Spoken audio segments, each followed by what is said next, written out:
opportunities for African Americans. As the 20th and last child of her parents, who were sharecroppers, she grew up in poverty, and at age 6, Hamer joined her family picking cotton. By age 12, she left school to work. In 1944, she married Harry Hamer, and the couple labored on a Mississippi plantation. Because Hamer was the only worker who could read and write, she also served as plantation timekeeper. In 1961, Hamer received a hysterectomy by a white doctor without her consent, while undergoing surgery to remove a uterine tumor. Unable to have children of her own, the Hamers adopted 2 daughters. On August 31st, 1962, Hamer led 17 volunteers to register to vote at an Indianola, Mississippi courthouse. Denied the right to vote due to an unfair literacy test, the group was harassed on their way home when the police stopped the bus and fined them $100 because the bus they were riding on was too yellow. That night, Hamer was fired from her job because of her attempt to vote. In June 1963, after successfully registering to vote, Hamer and several other black women were arrested for sitting in a whites-only bus station restaurant in Charleston, South Carolina. At the jailhouse, she and several of the women were brutally beaten, leaving Hamer with lifelong injuries from a blood clot in her left eye, kidney, and leg damage.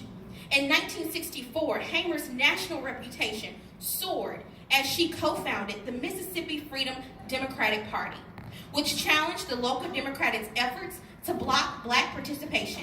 One man, one vote. Hamer and other party members went to the Democratic National Convention that year, arguing to be recognized as the official delegation. When Hamer spoke before the Credentials Committee, calling for mandatory integrated state delegations, President Lyndon Johnson held a televised press conference so that she would not get any television time. But her speech, with its heart-wrenching descriptions of racial prejudice in the South, was televised later. And by 1968, Hamer's vision for racial equality in delegations had become a reality, as Hamer became a Mississippi first integrated delegation. This evening, on a night of culture, I will honor a woman who led the struggle for freedom in Mississippi by reciting Mrs. Fannie Lou Hamer's testimony at the 1964 Democratic National Convention.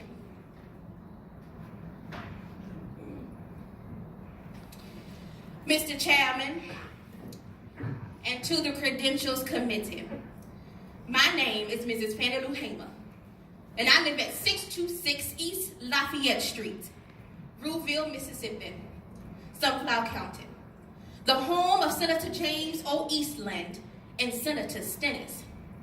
It was the 31st of August, 1962, that 18 of us traveled 26 miles to the county courthouse in Indianola and tried to register to become first-class citizens.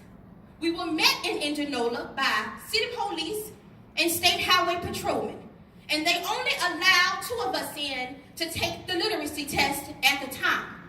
After we had taken this test and started back to Rouville, we were held up by the city police and state highway patrolmen and carried back to Indianola, where the bus driver was charged that day with driving a bus the wrong color. After we paid the fine among us and carried on back to Rouville, I was met there by Reverend Jeff Sonny, who carried me 4 miles into the rural area where I worked as a timekeeper and sharecropper for 18 years. I was met there by my children, who told me that the plantation owner was angry because I'd gone down to try to register. By then, my husband came and said that the plantation owner was raising Cain because I'd gone to register. Now, before he can quit talking, the plantation owner came and said, Fannie Lou, do you know, did Pap tell you what I said? And I said, yes, sir. He said, I mean that if you don't go down, withdraw your registration, you'll have to leave. And said, if you go down, withdraw it, you still may have to leave because we're not ready for that in Mississippi. I addressed him and said, sir, I didn't try to register for you. I tried to register for myself. Yeah. You know, I had to leave that same night. On the 10th of September, 1960,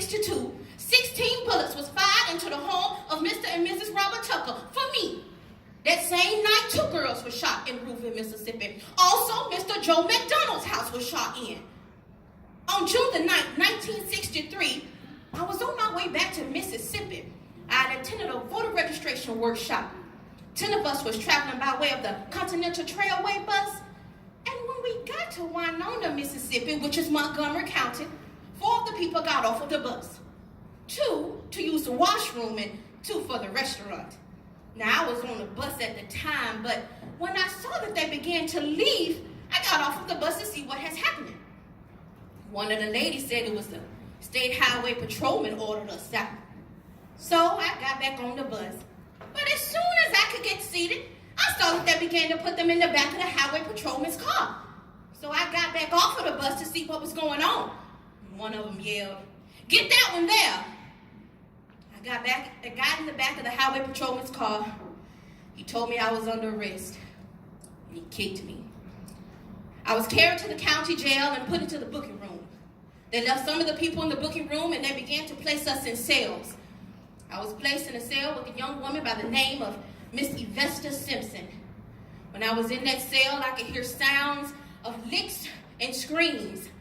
I could hear sounds of licks and horrible screams. And I would hear someone say, "Can you say yes, sir, nigga? Can you say yes, sir?" And they would say other horrible things. And she said, "Yes, I can say yes, sir." He said, "Say it." She said, "I don't know you well enough." Oh, they beat her I don't know how long. And she just began to pray and ask God to have mercy on those people. It wasn't too long before 3 white men came to my cell. One of them was a state highway patrolman. He asked me where I was from, and I said Rouville. He said, "We're going to have to check that." Wasn't too long before he came back and said, "You from Rouville, all right." He said, "We're going to make you wish you were dead." Wasn't too long before he moved me to another cell with 2 Negro prisoners. The state highway patrolman ordered the first Negro prisoner to take the blackjack. And that first Negro prisoner ordered me, by orders of the state highway patrolman, to lay on the bunk bed on my face. I laid on the bunk bed on my face, and the first Negro began to beat me. First Negro beat me till he was exhausted. And I had my hand behind my back on the left side because I suffered from polio when I was 6 years old. After the first Negro beat me till he was exhausted, he ordered the second Negro prisoner to beat me. And I began to work my feet. And the state highway patrolman ordered the first Negro to sit on my feet to keep me from working my feet. And I yelled, and one of the white men hit me in my head to make me hush. My dress would work up. I pull my dress down and he'd pull it back up. I was in jail when Medgar Evers was murdered. All of this on to account that we want to register to become first-class citizens. And if the Freedom Democratic Party is not seated now, I question America. Is this America, land of the free and home of the brave, where we have to sleep with our telephones off the hooks because our lives be threatened daily because we want to live as decent human beings in America? Thank you.